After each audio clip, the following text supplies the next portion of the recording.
우리가 이제 오늘로서 이 로마서 묵상하는 로마서는 끝나고 월요일부터는 이제 스가랴서를 함께 묵상하게 됩니다. 이 로마서를 우리가 쭉 함께 묵상해 보면서 정리를 해보자면, 그래서 오늘 말씀은 로마서를 쭉 결론에 이르는 말씀입니다. 뭐냐면 이제 사도 바울이 계속해서 믿으면 구원받는데 그 믿음이란 것이 도대체 무엇이냐라는 것에 대해서 계속해서 설명을 하죠. 너희들이 지금까지 알아왔던 그 율법들, 너희들이 지켜왔던 그 율법들이 믿음이 아니라 믿음이란 이러이러한 것이다라고 계속해서 설명을 합니다. 그리고 그 믿음이란 것은 결국 왜 주어졌냐 하면 우리가 하나님 안에서 예배자로 살아가고 이 땅에서 변화된 삶을 살게끔 하기 위해서 주님께서 우리에게 주신 하나의 선물이란 얘기입니다. 그래서 오늘 말씀은 결론적으로 우리가 믿음을 가지게 되고 이 믿음을 소유하고 세상에서 이제 예배자로서 우리 삶을 살아내는데 그 삶의 결국에 중요한 목적과 우리의 삶에서 우리가 해야 할 우리 책무들, 우리에게 주신 사명이 무엇인가에 대해서 오늘 함께 좀 생각해 보려고 합니다. 제가 한국으로 다시 돌아와서 목회를 이렇게 시작하면서도 저는 여전히 선교사라는 그 직책을 여전히 제 나름대로는 계속해서 유지하려고 하고 있습니다. 그래서 여기서 목회를 하고 있지만 저는 목사이면서도 또 한 가지는 제 마음에 주님께서 저에게 주신 선교사로서의 부르심, 그 선교가 여전히 인도에서만 선교를 하는 것이 아니라 그 선교가 여전히 이곳에서도 진행되고 있다고 저는 생각을 하고 믿고 있습니다. 그래서 또 특히 한국에 와보니까 우리 신앙 생활의 현실이 참 녹록치 않습니다. 그래서 어떻게 보면 참 그런 생각을 저 개인적으로 해봅니다. 한국이 다른 나라들의 선교사를 보내고 선교지를 후원하는 나라지만 정작 이렇게 돌아보니까 우리의 영적인 현실이 오히려 한국이 선교지가 아닌가라는 그런 생각을 좀 많이 해보곤 합니다. 그래서 저는 여기서 목회를 하면서도 여전히 목사이지만 선교사로서 이렇게 사역을 하고자 하는 그런 끊임없는 고민들이 있습니다. 그래서 학원을 만든 것도 그런 이유 중에 하나이고, 또 학원 선교를 통해서 이제 어린 영혼들에게 복음을 전하기도 하고, 또 여러 가지 계획들과 고민들이 있습니다. 이 땅에 한국에 들어와서 일하는 외국인 노동자들, 특히 동남아시아나 서남아시아에서 와서 일하는 그 노동자들을 선교하고 그들이 또 나아가서 그들이 선교사가 돼서 자기 땅에 가서 복음을 전하는 그런 일들을 계속해서 꿈꿔보기도 하고요. 또 우리가 이 지역사회를 위해서 이 돌담길 교회를 세우신 이 목적을 우리가 어떻게 이루어갈 것인가, 여러 가지 항상 마음속에 그러한 부담과 고민들을 계속 안고 살아가고 있습니다.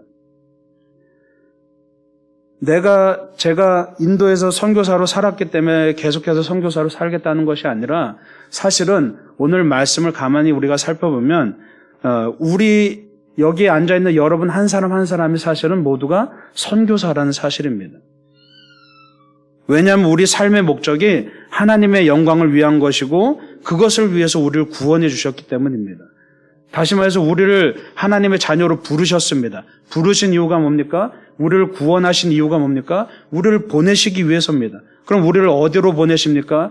우리를 각자의 삶의 자리로 보내시는데 거기서 뭘 하라고 말씀하시냐 하면 바로 하나님의 영광을 위해서 살아가라, 하나님의 빛을 비추라라고 그렇게 원하시는 거죠. 그래서 사실은 해외에 나가서 선교하는 사람만 선교사가 아니라 사실은 여기 앉아있는 여러분들, 내가 믿음으로 구원을 받았다고 그렇게 확신하는 그 한 사람 한 사람이 사실은 선교로 부르심을 받은 선교사라는 사실을 여러분 기억하시기 바랍니다. 이 교회를 세운 이유도 마찬가지입니다. 그냥 우리의 뜻대로 교회가 세워진 것이 아니라, 물론 우리의 뜻대로 교회를 세울 수는 있겠죠. 교회라고 하나 세워놓고 우리의 뜻대로 그냥 교회를 운영할 수 있습니다. 우리의 뜻대로 사람들을 모아서 우리 부흥했다고 자랑할 수 있습니다. 그러나 여러분, 이 교회를 세우신 그 하나님의 뜻이 무엇인지를 우리가 분별해야 됩니다. 교회의 존재 목적이 무엇인지를 우리가 올바로 깨달아야 됩니다. 여러분, 교회는 친목회나 동호회가 아닙니다. 우리 교회가 분위기가 좋고 또 정말 풍성하게 나누고 그런다고 해서 사실은 교회의 조건이 갖춰지는 건 아니라는 얘기입니다. 그보다 더 본질적으로 교회가 왜 존재해야 됩니까? 단순히 사교 클럽이나 사회 단체가 아닙니다. 교회가 존재하는 목적은 영혼을 구원하기 위함입니다. 그래서 영혼이 구원됨을 통해서 하나님 나라가 이 교회로부터 시작되어 가는 거죠. 우리는 늘 항상 주기도문을 외우면서 기도합니다. 하나님의 뜻이 하늘에서뿐만 아니라 이 땅에서 이루어지길 위해서 기도하죠. 이 땅에서 어떻게 이루어집니까? 이 땅에서 실제적으로 하나님의 나라가 우리 각자가 구원받음을 통해서 하나님의 나라가 이 교회를 중심으로 이루어질 때 비로소 그때 하나님의 뜻이 이 땅에 나타나는 거죠. 여러분, 왜 교회를 세우셨습니까? 그냥 우리끼리 즐겁기 위해서, 우리끼리 그냥 서로 모여서 서로 각자의 관심사가 맞는 사람들끼리 함께 모여서 맛있는 음식 풍성하게 만들어서 그렇게 만족하려고 모였습니까? 그게 아니라는 얘기입니다.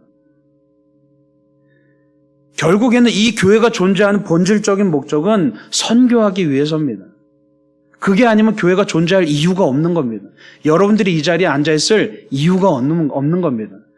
그냥 유튜브로 멋진 설교를 여러 번 듣고 내가 은혜 받으면 그걸로 끝인 겁니다. 그런데 왜 하나님이 굳이 이 교회를 세우셨습니까? 왜 하나님이 제자들을 통해서 초대교회들을 세워가면서 그렇게 수많은 박해 가운데서도 왜 교회가 이 땅에 뿌리 내리고 왜 교회가 이 땅에서 확장되도록 하셨습니까? 바로 우리를 통해서 하나님 나라를 만들어가고 우리를 통해서 수많은 영혼들이 복음을 통해서 구원받도록 하시기 위해서, 다시 말해서 선교를 위해서 이 교회를 세우셨다는 사실입니다. 우리는 흔히 선교한다고 하면서 선교를 교회의 일부분으로 생각합니다. 그래서 선교지에 후원하고 선교사들 후원하고 단기 선교를 좀 갔다 오고 하면 야, 우리 교회 선교한다라고 그렇게 말하곤 합니다. 그거 아니란 얘기입니다.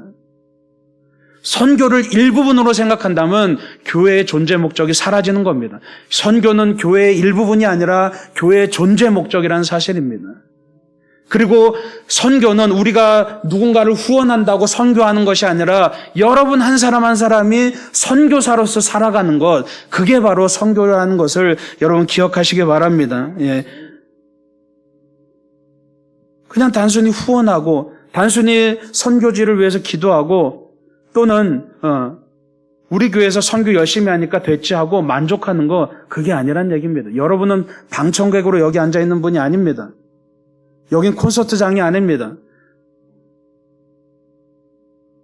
제가 여기 앞에서 멋지게 멋들어진 설교를 하고 여러분들 그걸 듣고 그냥 야, 오늘 은혜 받았다 이렇게 끝나버리는 콘서트장이 아니라 우리가 이곳에서 해야 될 일은 뭡니까? 하나님의 말씀을 가지고 세상에 나가서 그 말씀을 가지고 빛을 비추라는 얘기입니다. 그게 바로 선교라는 얘기입니다.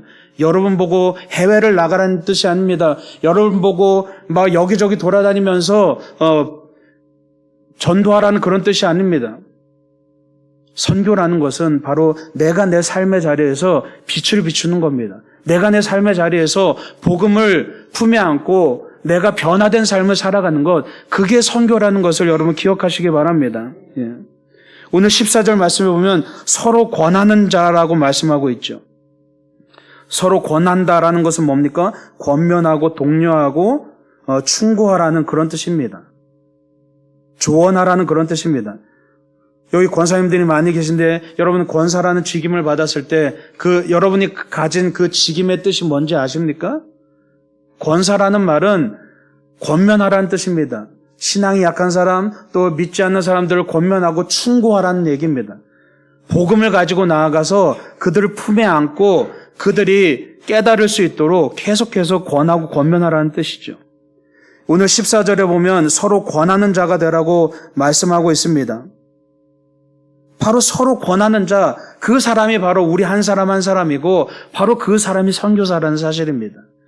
우리가 거창하게 해외에 나가서 뭘 하고 그런 것이 아니라 내가 선교사가 된다는 것은 바로 내가 가지고 있는 자랑거리인 예수 그리스도의 복음을 가지고 내가 세상에 나가서 그 복음을 가지고 살면서 그 빛을 가지고 살면서 사람들에게 권하는 겁니다.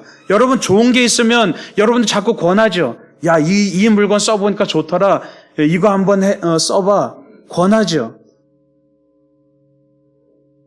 그렇게 내가 가진 복음이 나를 변화시켰던 그 복음이 얼마나 좋은 것인지를 내가 먼저 깨닫고 그 복음을 가지고 사람들에게 자랑하고 사람들에게 권하는 것, 그게 바로 전도고 그게 바로 선교라는 얘기입니다.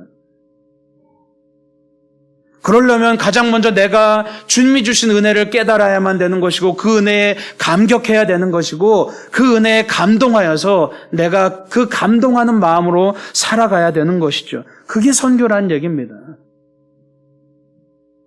그런데 여러분 맑은 물이 흘러옵니다. 그런데 그 물을 여러분 가만히 가두어 놔 보십시오. 그러나 그 맑은 물은 시간이 지남에 따라 그 가둬진 물은 썩어지기 마련입니다.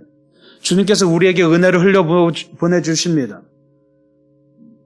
우리가 주님이 주시는 언제나 그 정결한 은혜를 계속해서 누리기 위해서는 그 은혜를 계속 흘려보내야 되는 겁니다. 근데 많은 사람들이 이기적으로 신앙생활합니다. 때로는 기복적으로 신앙생활합니다. 그러다 보니까 어떻게 합니까? 그 은혜를 나만 누리려고 가두어 버립니다. 하나님 나에게만 축복 주세요. 나에게만 은혜를 베풀어 주세요 하고 그 은혜를 내가 내 스스로 저수지를 만들어 놓고 가두어 버립니다. 그러면 그 은혜는 우리에게 정말 축복이 되는 겁니까? 오히려 우리를 변질되게 만들지 않습니까? 그래서 여러분 많은 사람들이 은사를 처음에 경험할 때 성령의 은사를 경험하고 정말 그 은사를 활용하면서 정말 축복된 삶을 사는 사람들이 있습니다. 그러나 대부분 어떻게 됩니까? 교만해지고 욕심이 가득 차서 그 은사를 하나님을 위해서 사용하지 않고 자신을 위해서 사용해버리죠. 그러다가 이단이 되기도 하고 사이비가 되기도 하고 교주가 되어버립니다. 여러분 은혜는 흘려보내야 되는 겁니다. 그리고 그게 선교인 겁니다. 내가 받은 은혜, 내 가족들에게, 내가 받은 은혜, 내 이웃들에게, 내 친구들에게 흘려보내는 것, 그게 바로 선교라는 것을 여러분 기억하시기 바랍니다. 예. 오늘 16절 말씀해 보면 16절 말씀 함께 읽어보겠습니다. 시작. 이 은혜는 곧 나를 이방인을 위하여 그리스도 예수의 일꾼이 되어 하나님의 복음의 제사장 직분을 하게 하사 이방인을 제물로 드리는 것이 성령 안에서 거룩하게 되어 받으실 만하게 하려 하심이라. 아멘. 예. 여러분 자격 없는 우리를 은혜로 구원하시고 일꾼을 삼아 주셨습니다. 여러분 직장에서 직원을 채용할 때 자격을 따지죠. 어느 대학을 나왔는지 또는 뭘 전공했는지 실력이 어떤지를 다 일일이 따집니다. 그래서 우리는 열심히 공부도 하고 열심히 기술도 익힙니다. 그런데 여러분 주님께서는 우리를 일꾼 삼아 주시려고 하는데 자격 없는 우리를 일꾼 되게 하셨습니다. 여러분 효율적으로 따져보면 우리 중에서 능력이 있고 좀 뭔가 하나님을 위해서 뭔가 실력이 있는 사람들을 하나님께서 뽑으셔서 그들을 일꾼으로 삼으셔야 되는 것이 마땅한데 주님은 그렇게 하지 않으셨다는 겁니다. 하나님의 뜻은, 하나님의 원리는 자격 없는 우리를 사용하셔서 자격 없는 우리를 은혜로 우리를 부르셔서 우리를 일꾼으로 삼으신다는 얘기입니다. 그래서 우리를 주님의 사역자로, 주님의 일꾼으로, 주님의 선교사로 삼으셨습니다. 왜 그렇습니까? 오늘 말씀해 보면 우리가 해야 될 일이 뭐냐 하면 이방인을 제물로 드리는 제사장으로 세우시기 위함이라는 얘기입니다. 우리가 해야 될 일이 뭡니까? 제사장으로 일을 해야 된다는 얘기입니다. 그래서 주님 우리를 왕 같은 제사장으로 삼으셨죠. 제사장의 직무가 뭡니까? 지난주에 우리가 함께 나눴습니다. 제물을 바쳐서 제사를 드리는 겁니다. 예배하는 사람이 제사장입니다. 그래서 죄 지은 죄인이 하나님 앞에 스스로 나아갈 수 없는데 제사장을 통해서, 제사를 통해서, 예배를 통해서 하나님을 만나고 하나님과의 관계가 회복되는 것, 그게 바로 제사장의 역할이죠. 하나의 다리를 놓는 역할입니다. 그래서 우리가 제사장이 된다는 것은 우리가 늘 항상 우리 삶에서 예배를 드리는 예배자로 살아야 된다는 얘기죠. 여러분, 예배는 삶으로 살아내는 것이라고 지난주에 함께 나눴습니다. 우리의 삶이 어떻게 예배가 됩니까? 그냥 내가 열심히 산다고 하나님이 영광 받으시는 건 아닙니다. 예배란 하나님께 영광을 올려드리는 것인데 그냥 내가 세상에서 열심히 살면 하나님께서 영광 받으시겠지, 그게 아니란 얘기입니다. 예배를 삶으로 살라는 그 얘기는 그냥 무조건 그냥 열심히 살라고 되는 것이 아니라 내가 분명한 사명을 가지고 살아가는 것, 내가 분명히 주님의 사랑을 드러내고 살아가는 것, 그래야만 주님께서 영광 받으신다는 얘기입니다. 그래서 예배는 이 시간 우리가 함께 드려진 이 예배가 끝이 아니라 이 예배는 계속해서 우리 삶에서 이어져야 되는데 어떻게 이어집니까? 내가 여기서 받은 은혜를 가지고 세상에 나가서 흘려보내는 것, 내가 여기서 찾은 빛을 가지고 들고 나가서 세상에 빛을 비추는 것, 그게 바로 예배고 그게 바로 선교라는 것을 여러분 기억하시기 바랍니다. 예. 하나님을 사랑하고 이웃을 사랑하라고 주님은 말씀하시죠. 여러분, 그런데 우리가 흔히 부모님께 효도한다고 최선을 다하면서 형제간에 불화한다면, 형제간에 싸우고 갈등한다면 그게 정말 진정한 효도입니까? 부모님께 가장 큰 효도는 뭡니까? 형제지간에 사이좋게 지내고 화목하게 지내고 자녀가 잘 되어가는 것, 그게 부모에게 있어서는 가장 큰 효도죠. 하나님을 사랑하고 이웃을 사랑하라, 그 말입니다. 쉽게 말해서 그 말입니다. 이웃을 사랑하는 것이 하나님을 사랑하는 것이고 하나님을 사랑하는 것이 이웃을 사랑하는 것이란 얘기입니다. 다르지 않다는 얘기입니다. 그 말은 여기서 우리가 하나님께 영광을 돌린다고 하나님을 찬양하고 하나님께 기도하고 우리가 하나님을 예배한다고 그것만이 예배가 아니라 세상에 나아가서 동일하게 이 빛을 가지고 이 은혜를 가지고 세상에 나아가서 우리 안에 죽어가는 수많은 우리 주위의 영혼들에게 그 빛을 비추고 그들에게 사랑을 전하고 그들에게 은혜를 나누는 것, 그게 바로 예배라는 사실이죠. 여러분, 오늘 말씀에 이방인을 제물로 드린다고 말씀하고 있습니다. 이 얘기는 뭡니까? 우리가 복음을 전해서 세상 사람들이 복음으로 새롭게 거듭나는 것을 말합니다. 우리가 산제물이 되어서 주님 앞에서 새롭게 거듭난 것처럼 이방인들을 제물로 드린다는 것은 우리가 그들에게 복음을 전해서 그들이 새롭게 변화되는 것, 그것을 말하는 거죠. 여러분이 별거 아닌 존재 같지만 여러분 한 사람 한 사람을 그렇게 대단한 존재로 주님께서 부르신 겁니다. 아무 자격 없는 우리를, 죄인이었던 우리를 주님께서 부르셔서 여러분 한 사람을 제사장으로 삼아 주셨습니다. 여러분 한 사람을 통해서 한 사람의 영원한 생명이 달려있다는 얘기입니다. 근데 우리는 자꾸만 우리 스스로를 자꾸만 비하하면서 나 스스로가 별 볼 일 없는 존재라고 그렇게 여기면서 살아가죠. 그거는 여러분 겸손이 아니라 교만인 겁니다. 우리가 분명히 구분해야 됩니다. 겸손과 자기 비하는 다릅니다.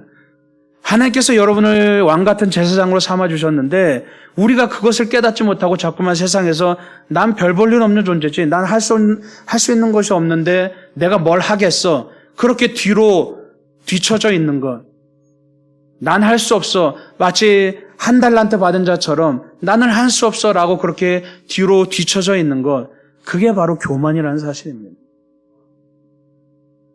여러분, 주님 우리를 행위로 부르지 않고 존재로 부르셨습니다. 이 얘기는 뭐냐 하면 뭔가를 해서 주님의 사람이 되는 것이 아니라, 내가 뭔가 주님 앞에서 열심히 뭔가를 해서 주님의 사람이 되는 것이 아니라 이미 주님께서 우리를 주님의 사람으로 삼아 주셨다는 겁니다. 여러분이 뭔가를 해서 주님의 사람이 아니라 여러분은 이미 주님의 사람인 것을 여러분 기억하시기 바랍니다. 예. 그래서 여러분이 존재하는 것만으로도 이 땅에서는 축복인 겁니다. 여러분 가정에서 여러분이 존재하는 것만으로도, 뭔가를 하지 않아도 그냥 존재하는 것만으로도 사실은 여러분의 가정이 축복인 거예요. 제가 인도에 2015년에 이제 파송을 받아서 갔을 때 막 한참 그때가 어떤 때였냐 하면 인도의 극우 정권이 들어서면서, 민족주의 정권이 들어서면서 힌두 정권이 들어서서 이제 다른 이방 종교들을 다 내쫓으려고 하는 그런 움직임이 막 거셌던 때였습니다. 그래서 저희가 인도에 들어갔을 때 막 박해가 심해지면서 한국 선교사들 초급파적으로 한국인 선교사들 가운데 절반 이상이 철수하는 그런 상황이었습니다. 그러다 보니까 뭔가를 해볼 수 있는 것이 아무것도 없었어요. 뭐 다른 나라 같으면 가서 조금만 복음을 전해도 막 수많은 사람들이 모여들고 얼마나 열매가 가득합니까? 그런데 인도나 그 서남아 또 중동 지역은 복음을 전하기가 너무나 어렵습니다. 박해가 워낙 심해서 아무리 선교를 해도 열매를 맺을 수가 없는 거예요. 그래서 많은 선교사들이 절망감 가운데서, 많은 선교사들이 두려움 가운데서 그때 생활했던 경험이 있습니다. 그런데 어느 한 선교사님의 말씀이 굉장히 큰 위로가 됐습니다. 선교사가 뭔가를 해서 그 땅이 축복받는 것이 아니라, 선교사가 열심히 사역을 해서 축복받는 것이 아니라, 선교사가 그곳에서 그냥 살아가고 있다는 것 자체만으로도 그 땅이 축복받았다는 그런 말씀을 해주셨습니다. 근데 가만히 하나님의 뜻을 가만히 묵상해 보니까 그게 맞는 것 같습니다. 여러분, 빛이란 것은, 여기 빛이 많이 있는데 이 빛이 뭘 하지 않습니다. 그냥 빛은 비추면 되는 겁니다. 그 자리에서 비추는 것만으로도 어둠은 순간 물러가 버립니다. 이 빛을 하나 들고 여기 갔다 저기 갔다 할 필요 없이 그냥 내 자리에서 빛을 비추는 것만으로도 어둠은 자연스럽게 물러나는 거죠. 여러분이 여러분의 가정을 변화시키고 싶다면, 여러분 주위의 많은 영혼들을 변화시키고 싶다면 가장 먼저 우리가 좀 생각을 바꿔야 됩니다. 내가 뭔가를 하기 이전에 내 안에 먼저 빛이 있는가? 내 안에 먼저 복음이 불타오르고 있는가? 내가 정말 예수 그리스도의 그 십자가의 은혜에 감격하고 있는가? 그것을 먼저 우리 스스로가 점검해 봤으면 좋겠습니다. 주님께서는 여러분을 빛으로 부르셨습니다. 그래서 여러분은 여러분의 가정 가운데, 여러분의 친구들 사이에서, 여러분의 직장에서 빛을 비추는 존재입니다. 그게 바로 선교인 겁니다. 여러분, 이 교회를 선교의 거점으로 세우신 이유가 뭡니까? 가장 먼저 우리 스스로가 하나님께 합당한 존재로 변화되라는 겁니다. 그리고 빛을 비추는 존재가 되라는 겁니다. 여러분, 우리 교회가 과연 지금 빛을 비추고 있습니까? 우리가 한번 깊이 고민해 봐야 됩니다. 우리가 지금 우리 교회에서 우리가 신앙생활하면서 복음을 이야기하고 있습니까? 우리가 한번 점검해 봐야 됩니다. 정말 외람되지만 안타깝지만 오늘날 많은 교회들이 복음을 이야기하지 않습니다. 그렇다면 우리 교회는 우리가 늘 항상 복음에 대해서 고민하고 우리가 복음을 이야기하고 그 복음을 들고 세상에 나아갈 준비가 되어 있냐는 얘기죠. 오늘 말씀에 선함이 가득하고 모든 지식이 찬 사람이 되라고 그렇게 말하고 있죠. 그게 바로 선교인 겁니다.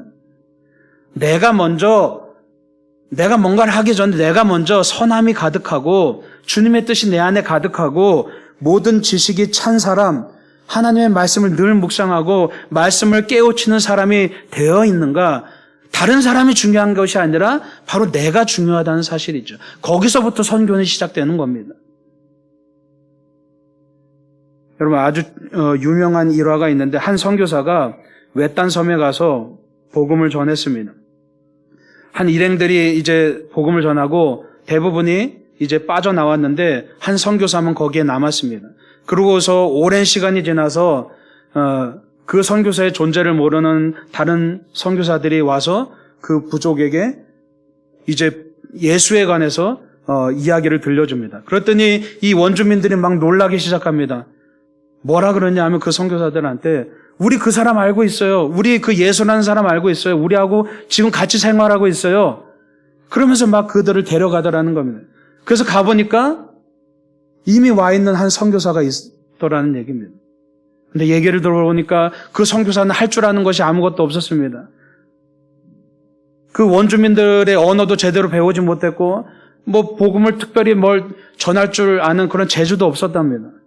근데 그가 한 것은 그냥 그들과 함께 살면서 그들과 삶을 나누고 똑같이 살고 똑같이 함께 먹고 똑같이 함께 일했다는 겁니다. 바로 그 선교사가 사람들에게 더 나은 방식으로 복음을 전하고 더 나은 방식으로 그들을 사랑했다는 얘기죠.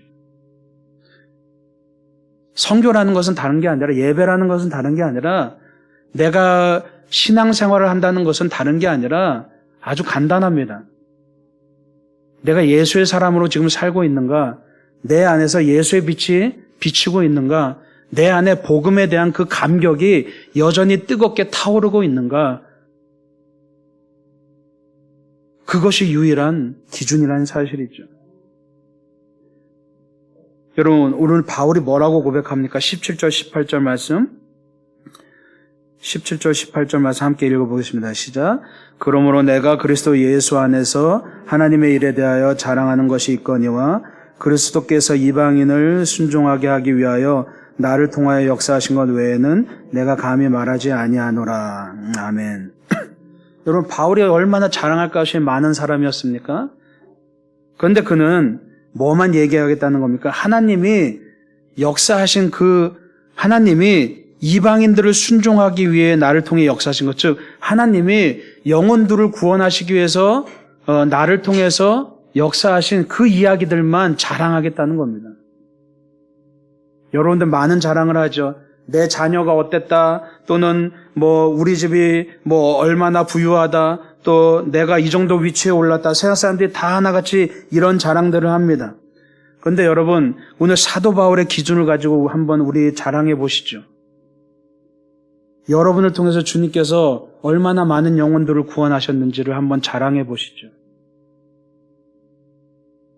여러분 스스로를 한번 자랑해 보십시오. 여러분의 인생을 통해서 여러분이 소유한 그 복음으로 인해서 여러분을 통해서 얼마나 많은 영혼들이 하나님 앞에 구원받았는지를 한번 자랑해 보시기 바랍니다.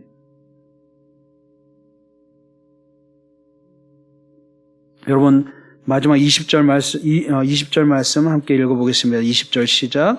또 그리스도의 이름을 부르는 곳에는 복음을 전하지 않기를 힘썼노니 이는 남의 터 위에 건축하지 아니하라 함이라. 아멘. 예, 그리스도의 이름을 부르는 곳에는 복음을 전하지 않겠다라고 말하고 있습니다. 요즘 우리 교회도 새로운 새가족분들이 계속해서 찾아오시면서 참 감사합니다. 너무나 감사하고 참 은혜가 가득합니다. 근데 한 가지, 우리가 그것으로 만족하지 않았으면 좋겠습니다. 교회의 존재 목적이 뭡니까? 교회의 존재 목적은 언제나 잃어버린 영혼들에게 있습니다. 우리를 부르신 목적이 있습니다.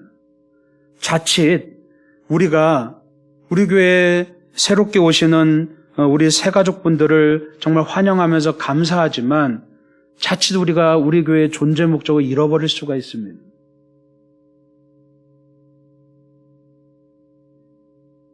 교회의 존재 목적은 선교입니다. 말 그대로 복음을 전해서 죽어가는 영혼들이 주님께 돌아오는 것. 그게 바로 우리 교회를 세우신 하나님의 목적이라는 사실을 여러분 기억하시기 바랍니다. 여러분, 복음을 상실한 성장은 부흥이 아닙니다, 사실. 그렇죠? 우리가 아무데나 부흥이란 말을 안 붙였으면 좋겠습니다.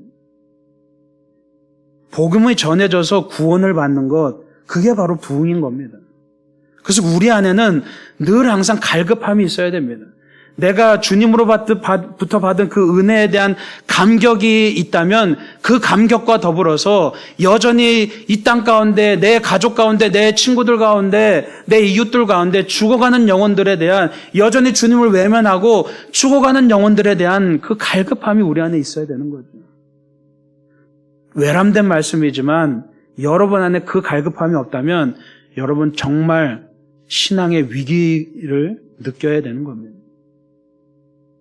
죄송하지만 여러분의 신앙생활 가운데 잃어버린 영혼에 대한 갈급함 없이 편안하다면 여러분의 신앙은 정말 위기를 맞이한 겁니다. 죄송하지만 그렇게 말씀드리고 싶습니다. 오늘 21절에 뭐라고 합니까? 기록된 바 주의 소식을 받지 못한 자들이 볼 것이요 듣지 못한 자들이 깨달으리라 함과 같으니라 라고 말씀하고 있습니다. 여러분, 신앙은 자기 만족으로 하는 게 아닙니다. 자기 만족을 위해 신앙생활 하는 게 아닙니다. 왜 우리가 예수를 믿습니까? 예수님께서 우리를 구해 주셨기 때문입니다. 우리의 생명을 구해 주셨기 때문입니다. 그래서 우리는 그 감격으로 신앙생활 하는 겁니다. 은혜의 빚진 자로서 사랑의 빚진 자이기 때문에 우리가 그 빛을 갚아나가는 삶을 살아가는 겁니다. 그게 바로 선교입니다.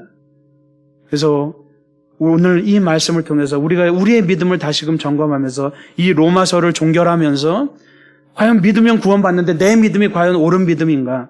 내 믿음이 과연 올바른 방향으로 가고 있는가? 정말 내가 지금 이 순간 내가 잃어버린 영혼들을 향한 그러한 갈급함이 있는가를 우리가 다시금 점검하면서 우리가 날마다 굳어져서 편안함에 이르는 것이 아니라 날마다 내가 죽어지고 새롭게 변화되는 그런 여러분의 삶이 되시기를 간절히 축원합니다. 기도하겠습니다.